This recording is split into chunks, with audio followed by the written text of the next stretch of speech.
3, 2, 1.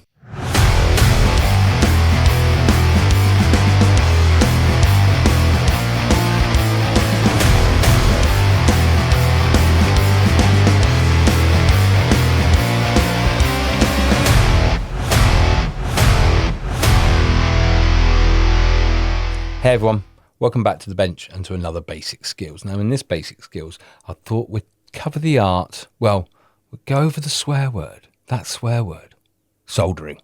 I know, you're wire wrappers and I've just gone and swore, haven't I? Now that's how I used to think. I really did used to think like that, especially when I first started. I would think that, soldering that's against the rules, man. Totally against the rules. You can't do that, dude. No way.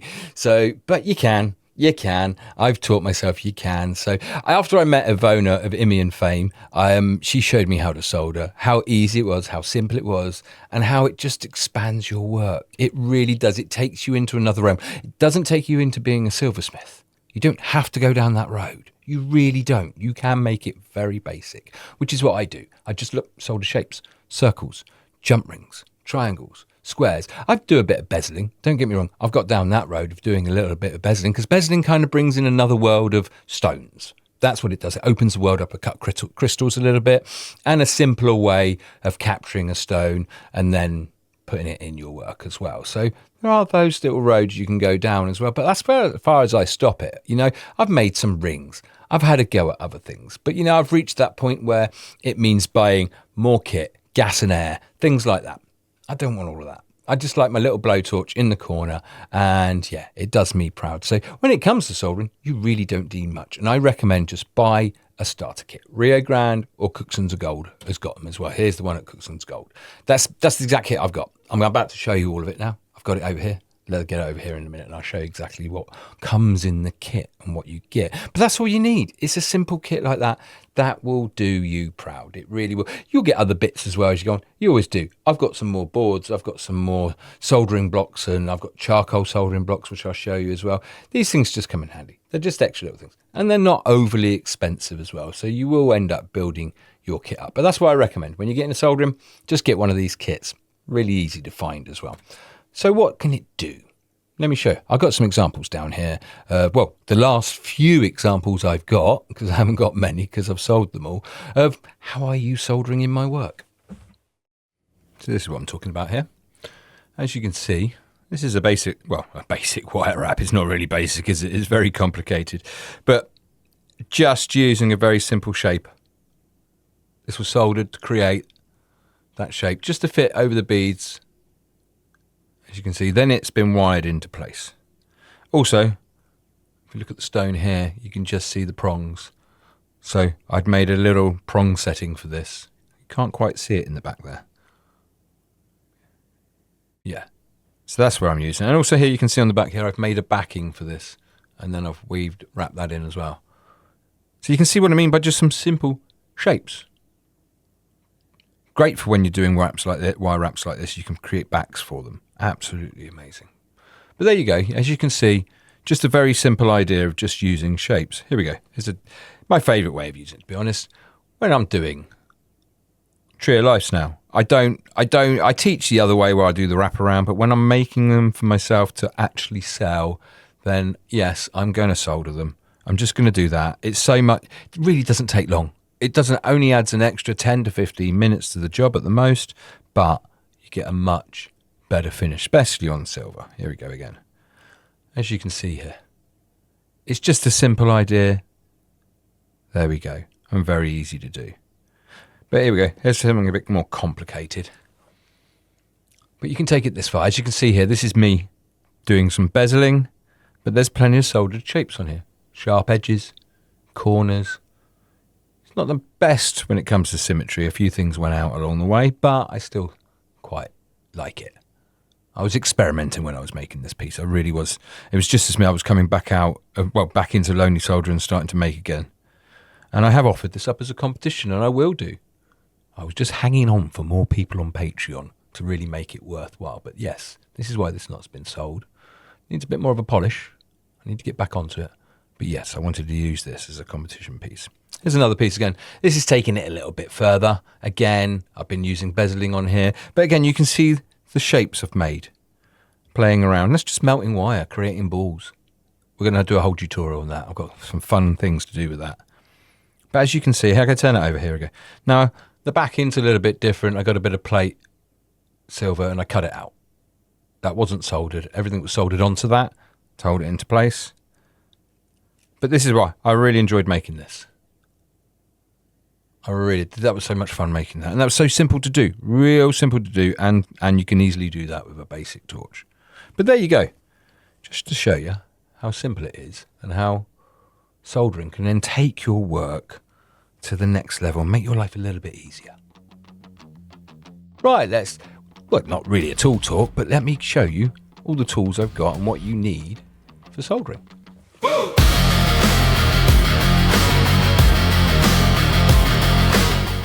So when you're buying your basic soldering kit, this is what you need to get. And this is actually my basic kit from Cooks and Gold when I first bought one a few years back. So this is what they sent me. Now I do know, I did double check online. I did see Rio Grande do a set kit pretty much exactly the same as this. The only difference is they don't supply the large soldering sheet. They want you to buy that separately. Anyhow, so what do you get in your kit and what do you need to just get started? So you're going to want a soldering sheet and a soldering block. These two things here. Now these are your fire retardant things. These are going to stop your bench from catching fire. So they're quite important, really.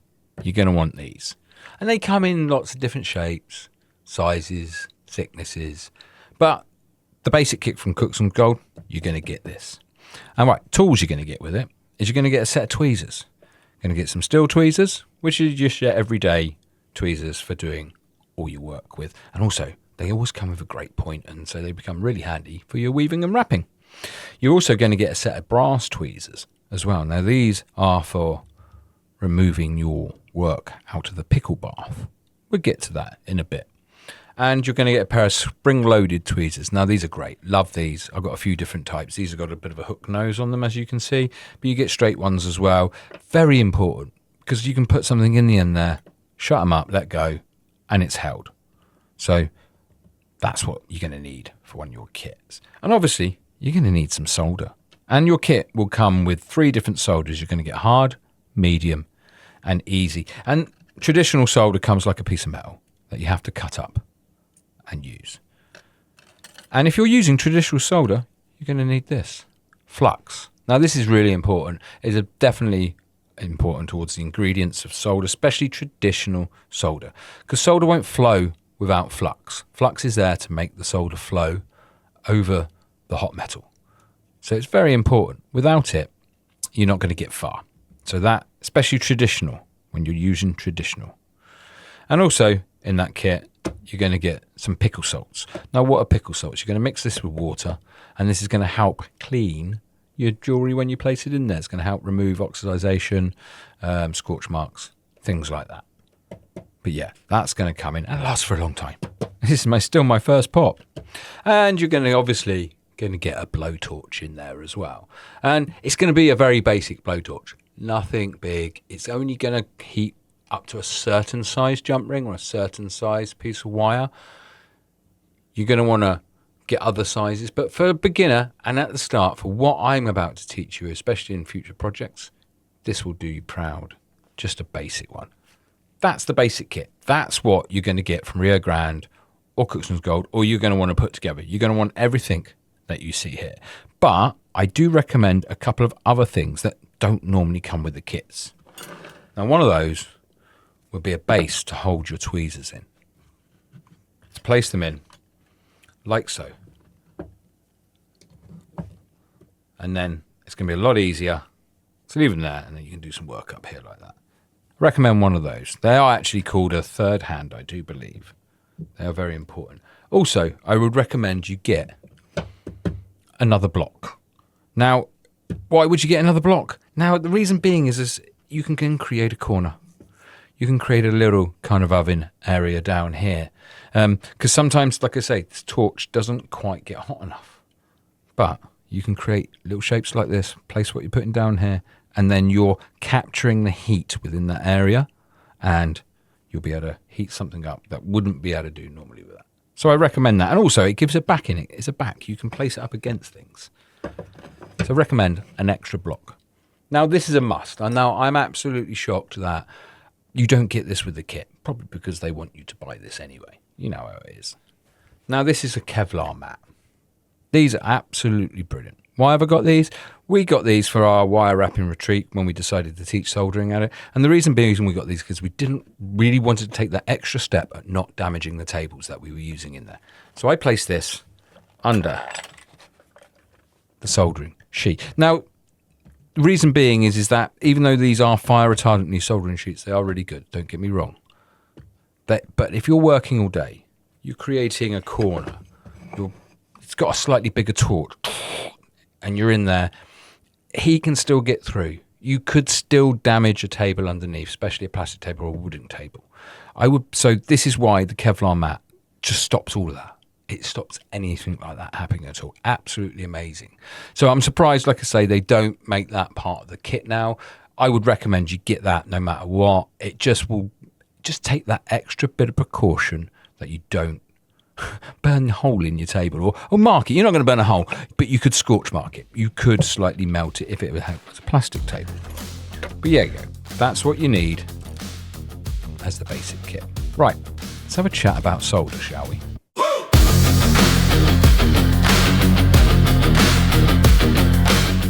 So you got your kit, and what they've sent you is some traditional solder. You've got hard, you've got a medium, and you've got a soft solder. So what do I mean by hard, medium, and soft? It basically means the temperature that solder will melt at. So hard will melt at a higher temperature than medium. Medium will melt at a slightly higher temperature than soft. The idea behind that is that you can go back and resolder. You can resolder over and over and over again without melting the soldering you've just done before. So you've got 3 instances here. So obviously you start with the hard, you move to the medium, and you finish with the easy, if you're doing multiple bits of soldering. So that's what that means, hard, medium, and soft, or easy. You can also get copper solder as well. This is a bit tricky to find, this is, but very, very tough to cut. It really is. So if you're doing traditional solders like this, you're going to want to get yourself a pair of heavy-duty cutters just for your solder, strictly for your solder and solder only, because it's so hard, it's going to mess the cutters up. You're going to want to keep replacing them, especially the copper stuff. That's really hard. This is so hard, I have to use a normal pair of pliers from a hardware store, and ones with wire cutters at the end, and then I have to trim them off. And then what I do is I put them in a little pot like so I've got them ready to go. So yeah, that's an extra tool that you will definitely need if you're doing traditional solder. But here comes the usual but. Get rid of that. And I highly recommend using solder paste. It really does make your life so much easier. Again, it comes in the hard, medium, and easy, and even copper. You get these lovely little tips for applying it. You don't need to use a soldering pick to apply it. And for what we're doing within wire wrapping, we're looking to just join 2 ends together most of the time. That's all we're looking to do. We're not going down the road of silversmithing. We're not going down the road of making a ring. We're looking to create a jump ring, or a shape, a square, a triangle, something to build into our wire work. And so this is where this comes in handy so much. It really does. It's a lot easier to use. So I'm going to be using it in the demonstration in a minute, because like I say, I don't really use this. I don't really use it. In fact, you can see this was twice as long. I've used a fair bit of this, but when it comes to all the other stuff, it's still pretty much the length as when I first bought it, because it was very quick. I went over to the pastes because they're so much easier to do. Right then, let's get the torch out and let's have a quick conversation about the flame at the end of your torch.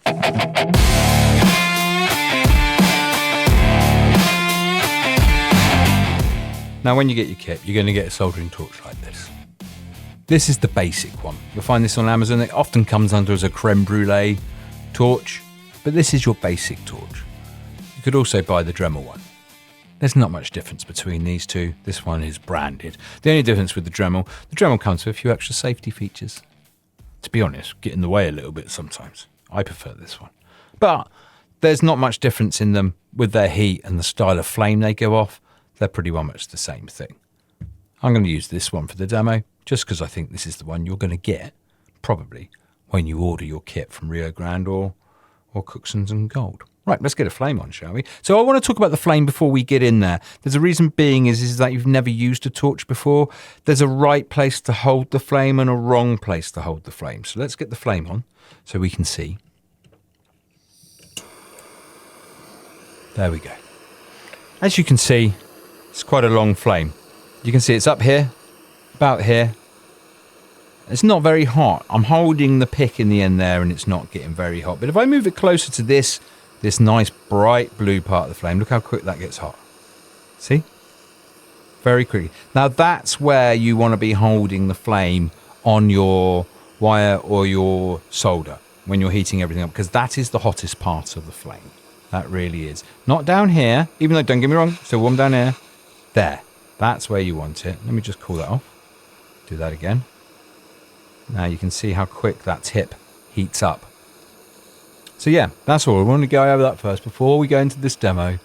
I want you to know and understand where the hottest part of the flame is. That's where you want to be holding it over your jewellery. Right then, let's crack on and get on with this.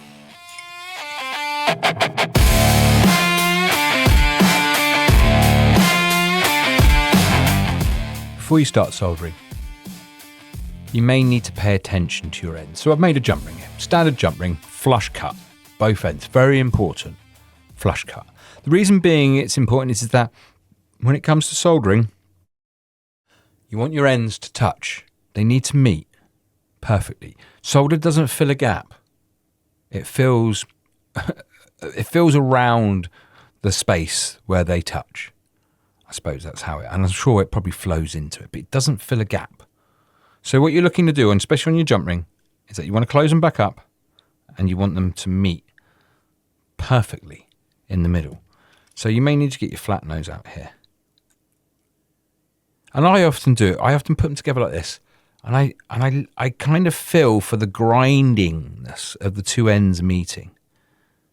Like so. I'm pretty happy with that. Not too bad. Look down from the top. How does it look? Is it straight? If not, get your pliers in there. Make them straight. I'm happy with that. That's looking good. There's no gap there. I can't really see a gap there. You need your two ends to be meeting, and you want them flush. You need them flush. So occasionally you may need to even get your file out and just a couple of times take the step out if there's a step there. There you go. That's what I needed. A couple of times. You can see the step there. I'll do it again. Just taking off. There we go. See that flash? That's what you're looking for. That nice, clean, round flash that says it's relatively flat. That side's not looking too bad. In fact, I'm going to leave that side. Let's bring these two together. This looks like a good one.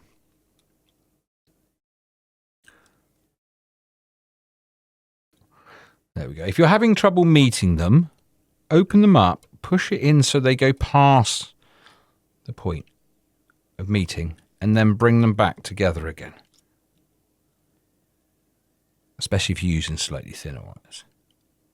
There we go. Not bad. I'm pretty happy with that. There's a little step there, but we'll get rid of that.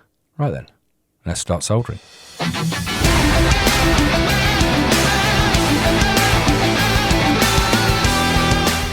So here we go.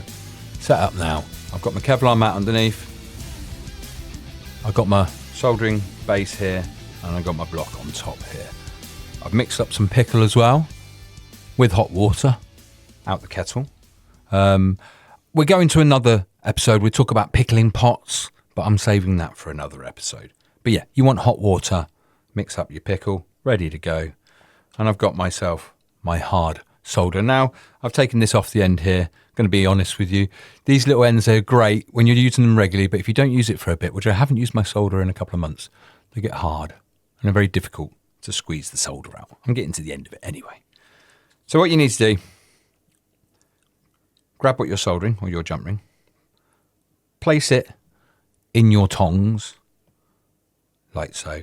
As I say, they're really handy, these tongs. Now I've now got my hands free to do whatever I want with. Now we just want the tiniest bit of solder.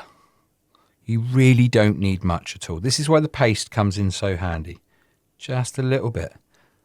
And then you want to place that on the join. On top, like so. See that? It's really not much. In fact, that's probably, you could probably get away with half of that. There we go. That's all you need to do. Now let's get our flame up. Now we're going to heat this. Now when I'm heating this, before I heat this, I just want to talk about heat transfer. Now this is such a small little thing, it's going to heat up very quickly, and that's going to melt very quickly. So the larger thing you're heating, you have to remember the solder. You're not just heating the solder. So if you just heat the solder, you could burn it. What you need to do is make sure the metal that is joining either side of where the solder is at the same temperature at the melting point of the solder. So I'm even using this. There's some heat's going to even travel down here as well. So what I would do is I like to just heat a little bit around in a circle. I start at the base here slowly, and then I head towards the solder at the top, and then I heat the solder as well. It all depends on how large it is. To be honest, this is really tiny. It's going to go very, very, very quickly. Let's get going.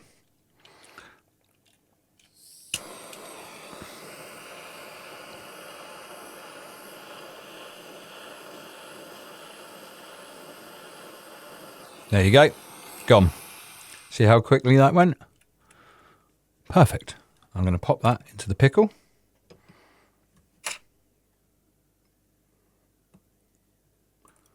And I'm going to leave it in there for a little bit, because then it will take away that patina. Now, using my brass tweezers, I'm going to take it out of the pickle. And let's have a look at it, shall we? There we go. Not looking too bad. Now, the reason we can put it in the pickle, you can see all the tarnishing has gone. Now, here's one I made earlier without pickle. So you can see the difference. Got a lot of cleaning work to do on this. There's nothing wrong with this. You can still work with this. You just got to clean it. Got a lot of cleaning work. Now the pickle has taken away all of that. But as you can see, the solder has run. You can see where the solder is. It's got that slight silver shine to it as well. So once you've got to this stage, this is where you run your fingers around. Do you need to get your files out? Do you need to do any work to it? Do you need to file it down? That's all. There we go. That is basic soldering. Once you get your head around that, start using this, the world's your oyster. It really is. You can start making loads of shapes. Awesome. Excellent. Brilliant. There you go. I hope that inspires you to start soldering, because it's really not that hard. Once you get your head around it and once you start doing it, it's quite simple. You just need to get yourself that kit. And I recommend get yourself a starter kit from wherever, whether at Rio Grande, Cuts and Gold, or even your local craft shop if they've got them. Grab it. But I recommend using paste. The paste is so much easier to use than traditional solder. It really is. Trust me, it's a lot easier to use. And of course, for what? In the wire wrapping world, what we're using it for, I'm just creating shapes. That's all I want to be able to do, is be able to just basically solder a couple of ends together. Maybe create some prong grips as well, because I can start showing you how to do those as well. And they're fun to make. They really, really are. And maybe a bit of bezeling. Bezeling's not that hard to do either once you get your head around a bit of bezeling. And again, that opens up a world of new stones to use as well. So soldering is really a great thing to learn. And like I say, just opens Pandora's box up even further, and the design box up even further as well. But we can still stick to the traditional wrapping and weaving when we all put it back together. Nice one, people. It's been great fun showing you that, and I can't wait to all see you back at the bench soon. You take care of yourselves. I'll see you soon. Bye-bye. As usual, I have massive thanks to everybody over at Patreon who helps out with this channel. But I do have very, very special thanks to Yasmin Khan, Wendy Cheverton, Vivian Hussey, Loretta Morgan, Sandra Lane, Ruby, Roxanne Coyne, Nutty Beeder, Nicola Kim, Naomi Smith, Kyle Fry, Joyce, Jill, Jennifer Smith, Jamie Cresdy, Jennifer Harworth, Jennifer Roosh, Elizabeth Polk, Deborah Ensor, Amanda Ryan, Jenny N, Norm Fox, Janine Piper, Sue Corrie, Kyla, and to our newest member, Rick Reed. All your help goes a very long way in making this channel happen.